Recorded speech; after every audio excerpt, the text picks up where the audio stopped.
Hey everyone, Josh here with Pastor Ryan, and we're talking about this series on Firstborn. And today we were talking about how Jesus is the firstborn of creation, and really we see just even in creation like this awe and wonder, and it draws us into worship of God. Yeah.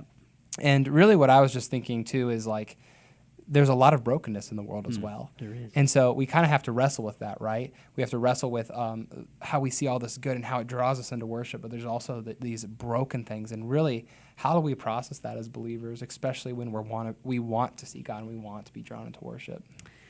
Yeah, I think it's a great question. I think that the reality of everything being created perfectly, sinless, is so important, right? That we understand that that's how it was made. Right. The fall happens, sin enters the world, and then sin taints literally everything that exists, right? So there's, even though we're able, I think, pretty easily to find wonder in this world, in creation, it would be even more wonderful if the fall hadn't happened, probably to an unbelievable degree, because everything from things breaking down, from disease to natural disasters to sickness to death to you name it, even causing us to have a hard time, even in our minds, to see wonder, right? Like the fall affects how we think, to the point where I have a hard time seeing wonder all around me because I'm so focused on me.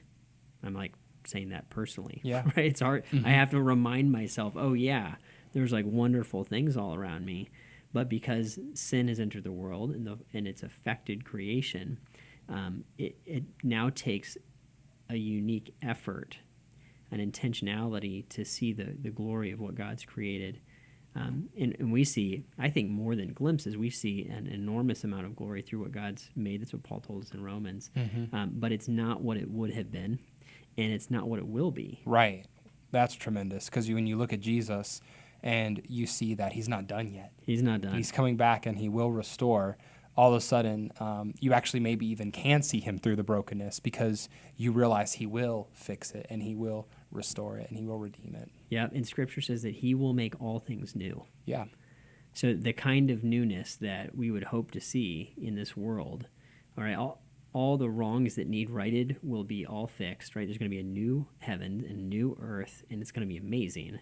So that creator is the Redeemer, and he will create again, right? I think there's a great hope in that.